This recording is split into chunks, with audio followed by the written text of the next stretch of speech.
What's up, everybody? We here live on HB TV, live in Minneapolis, Minnesota. Straight from the projects where I'm from, till they rebuilt it. We here with the legendary, biggest boss of them all, the real boss of the streets, Rick Ross. And he's here promoting his new book. We got a few questions for you. How you doing, Rick? I'm good. How are you? Welcome to the Twin Cities. Man, glad to be here. My name is HB Mr.Hitchcock. I'm a well-known hip-hop pioneer / production artist, visualist, filmmaker. I try to cover everybody that comes here, especially this is a real dear interview to me because it's street-based and it's real life. And I'm glad to have you here. Yeah, I'm glad to be here. And you got more hats than me, man. I'm going to have to step my game up a little bit. I'll do it all. I ain't missing nothing. Yeah. I got that drive from you, from people like you that I've seen that you can do many things. I'm going to ask you a couple questions. When did you decide to write a book, man? I was in prison, MDC San Diego, and I was reading an article about Tookie Williams and him writing children books and being nominated for a Nobel Peace Prize. And I remember Tookie when I was younger. I didn't know him, but well, I knew him, but he didn't know me. You know, it wasn't like we were friends or anything like that there. But he was from my neighborhood, and he was somebody that I looked up to. So when I saw that he had been nominated for a Nobel Peace Prize, my wheels started to turn, and it came to mind that maybe I should write a book about selling drugs. I was saying, what if it would have been a book out when I first got started that could have told me from start to finish of what I was going to be going through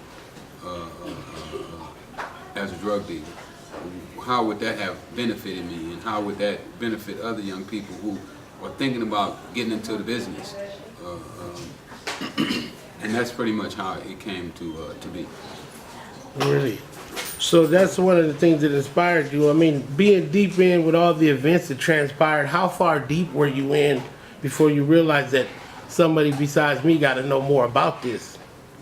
Well, do you remember that coming to that conclusion? I didn't really find that out until after I was in court, federal court, and a reporter had got in contact with us by the name of Gary Webb. He was working for the San Jose Mercury News, and he started to expose us to things that was beyond our imagination. Right. Okay. So a lot of people know, you know, what you were doing and how you was getting money and all that stuff, and they know about some of the politics, but what exactly did you go to prison for? I went to prison for conspiracy to possess and conspiracy to distribute or narcotics, cocaine in particular. That sounds scary. It is scary, you know, when you go in there.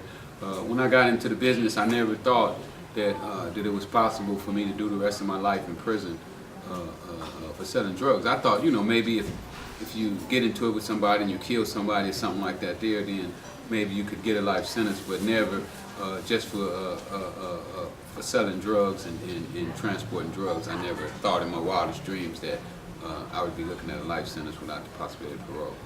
Well, man, to throw a little side note, anybody that has a mind that can incorporate that much revenue on any level, there's a certain amount of genius to that.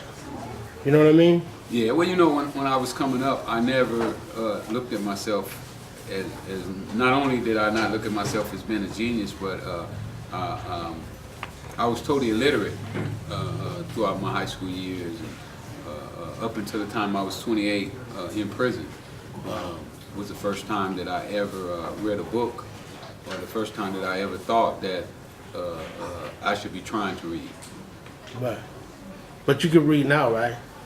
Yeah. Before I left prison, I read over 300 books, all business related. No books about the street or what they call street lick books. It's like fairy tales about the neighborhood. I didn't read those kind of books. I read books about the people who were running the country, you know, people who were making moves, because I saw a need in my community for somebody who could make moves, because my community seemed stagnated. Maybe sometime I think, like, on a positive side note, that if you did learn how to read and really kind of knew about some of the things as historical as the events was that transpired with you, they were a learning lesson that you just can't buy out of a movie or nothing.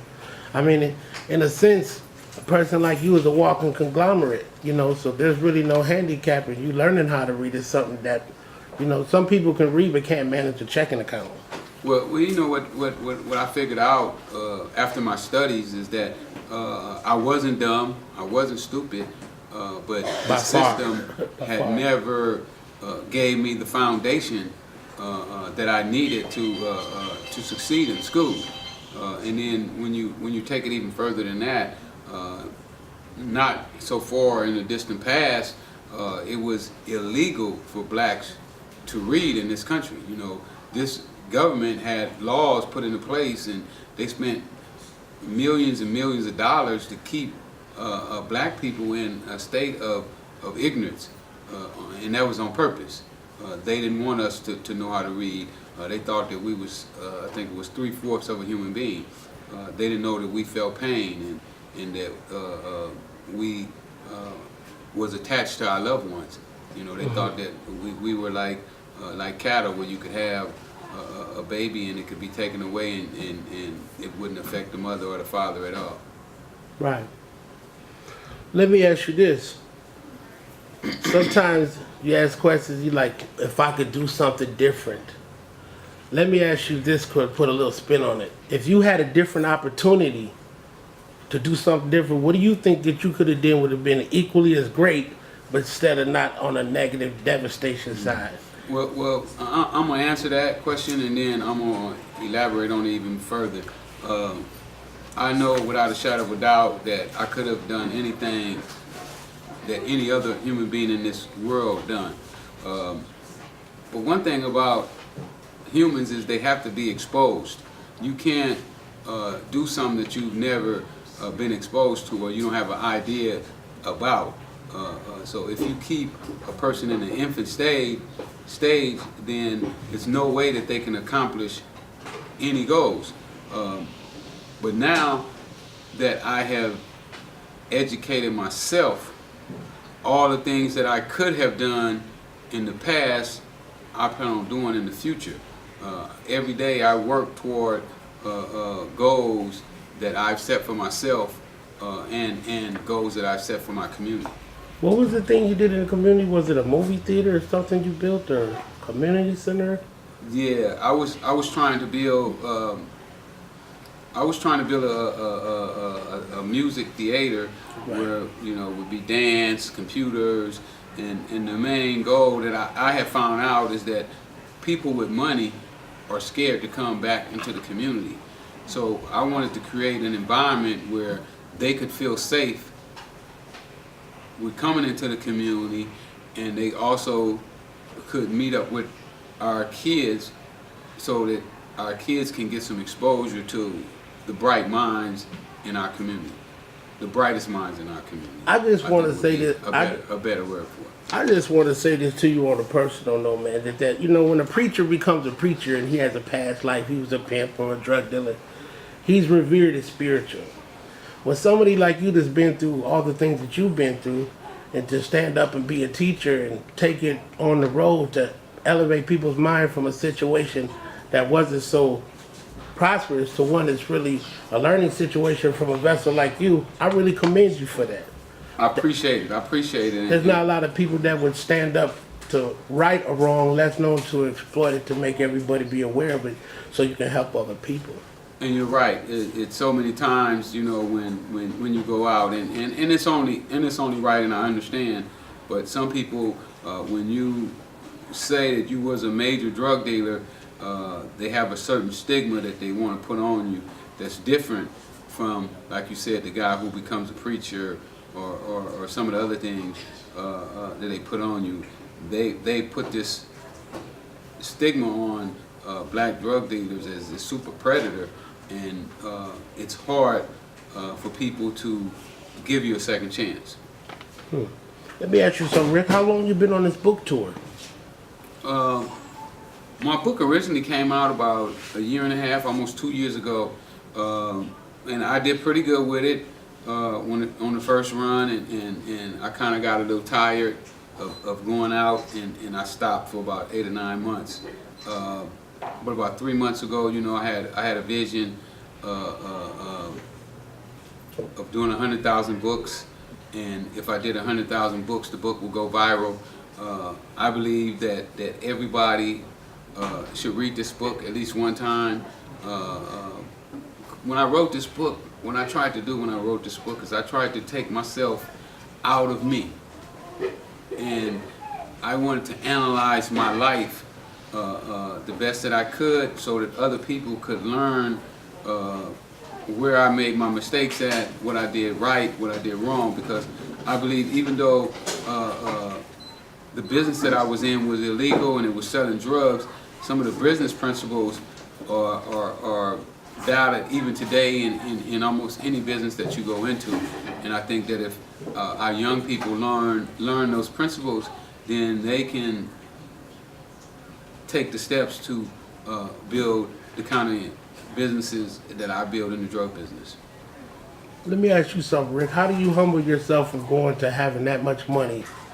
And I'm pretty sure, I don't know if you still got that much money, but how do you go from having that kind of money at your frivolous whims to have to being, you know, a nose grind entrepreneur right now and making cost-effective decisions and travel? And I'm sure you do a lot. How do you manage that?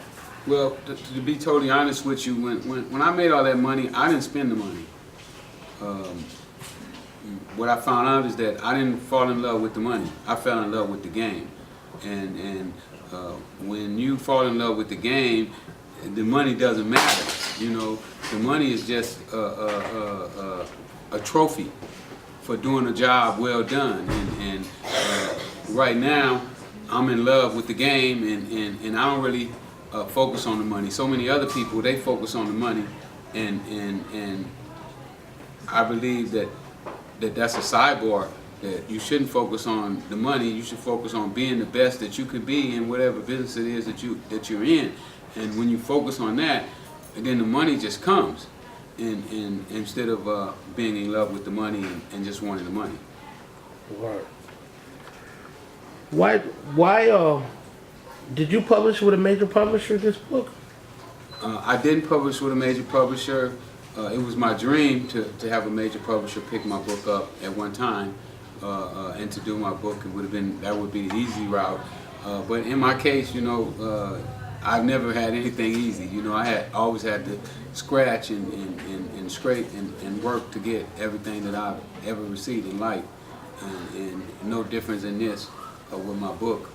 I'm self-published.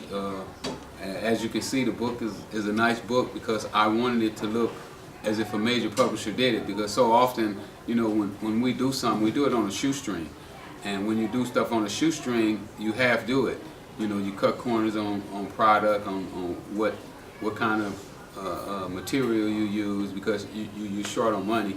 Well, I didn't want to do my book like that. I wanted to make it where it looked and resembled a major publisher, as if Simon & Schuster or one of the other companies had did it. And in that way, it would give my people a reason to know that I still believe in quality, because we're definitely a people of quality. We don't want nothing cheap, even though a lot of people believe that we like cheap stuff. I know we don't as a people, because we come from royalty, and we still want royalty. So I put it together, and I tried to give them the exact same book if Simon & Schuster had did it. That's why I hired Kathy Scott, and I hired Kathy Scott. Kathy Scott don't own my book. She was just an editor and co-writer, where she went in and corrected my spelling, because I ain't the best speller in the world today. Me neither. So she went in and corrected and also made it where it would read like a book, to make it fun for somebody to read it, where they wouldn't just be reading my notes. You know, I had scribbled all my notes on a scratch pad, and she took them old wrinkled up scratch pads that I had for 15 years or 16 years, and made sense out of it. She made sense out of it, and I'm glad that she did. Now, for those that can't see the book in frame here, can you lift it up and tell them the name of the book so they can go try to do their best to get a copy, like 9 copies a piece for everybody? Freeway Rick Ross Untold Autobiography. You can get it all over, Barnes & Noble, Amazon. But if you would, go to my website and buy my book, because that way you'll be helping me and supporting me. Amazon don't need no more money, and it's time for blacks to support black businesses. And we'll be running this as well, so you don't have to worry about holding down the Twin Cities. I got you. All right, I got one more question before we go. The obvious question everybody wants to know. You know what it is. It's coming right now. You want me to guess it? How do I feel about the rapper? No. We were not even going to entertain.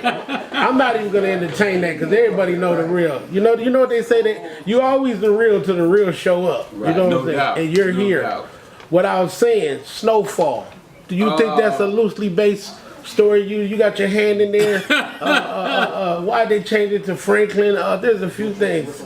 Anything that comes to mind, just hit the people with that. I was a little disappointed in John about Singleton. doing that movie. You charged Singleton, you mean, right? Yeah, Okay. because he bought a book from me at my screening of my documentary. He was there. We took a picture and everything, and that wasn't the first time that me and John had met. We'd had lunch together before, so John knows me very well. You know, I got his number in my phone, and he has my number. And for him to go out and do a movie so closely related to my story, and not hire me on as a consultant or a producer, That's or kind of something, suspect. I just thought that it wasn't. Authentic. Yeah, well, it wasn't cool. It's Right. not cool when you do that. Not that I'm hating on him or nothing like that there, because I believe that everybody should get their money. But at the same time, for him to bite on my story like that, I just felt kind of disrespected. Well, you know what they say, everybody that travels feels wind, and sometimes it blows back on you. Sometimes it blows you forward. Yeah. He'll the people in the streets, and I think I can speak for everybody here. We know what's happening with that. Well, we're gonna get this book done anyway. This book is gonna become a mini series. Even if I had to finance it myself, if I had to go out and keep selling one book at a time, people told me, said, "Man, you can't sell these books like you sold crack." And I said, "Well, I remember when I sold one rock one week, and I only made $20 that week. But I took that $20 and I saved it, and I held on to it, and I didn't give up. And I'm not gonna give up on my book. I'm not gonna give up on my TV series either." Man, I wish you the best of luck. On behalf of PT Media and HBTV, and Exposure TV, I really appreciate you coming down here to do the interview, and it's a pleasure meeting you. I appreciate you doing the interview, and peace to everybody out there. You know what I'm saying? Make sure you go get a copy of the book. You know what I'm saying? I wrote this book for you. This book is valuable. I believe if you take the principles in there and try them, they could work for you just like they're working for me now. Thank you very much, and welcome to the Twin Cities.